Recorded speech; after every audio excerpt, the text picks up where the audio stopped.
Monday. Click ko sa inyo ang pangalawang order ko sa pansit-pansitan kopi. Pangatlo na sana ito, pero yung pangalawa ko na order ay na-scam ako. Buy one take one, dalawang buy one take one ang in-order ko, pero isang buy one take one, pero ano pa yun?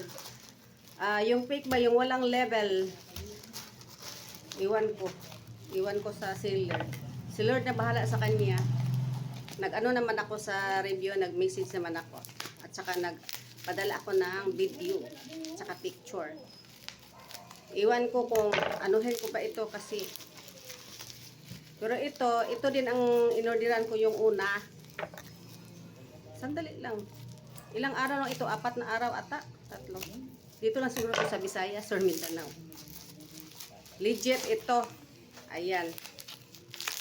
Isang timplahan ko na lang yung unang order ko. Isang timplahan na lang.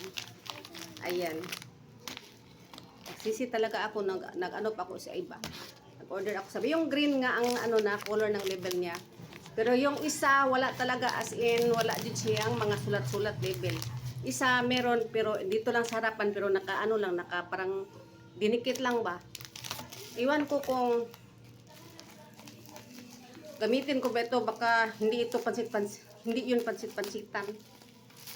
Baka pang ano yun, pang poison. Iwan ko sa kanya. Ipakita ko rin yung video na paano ko nag-open. Soon. Bastos yung mga ganyan ba, no? Akala lang hindi yun magbalik sa kanila, sa mga anak nila, sa mga kamag-anak, sa asawa, or sa bana, ganun ba? Iwan ko lang.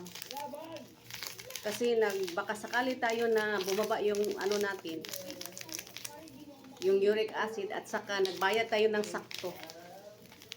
570 pero wala lang, dalawang ano, tapos piki pa naman. Yan. Palabas lang sa ano, emotion. Ito na yung order ko, legit na pansit-pansitan coffee. Pangalawa ko na ito sa itong seller din. Sa susunod, mag-order din ako para hindi ako maubusan until December.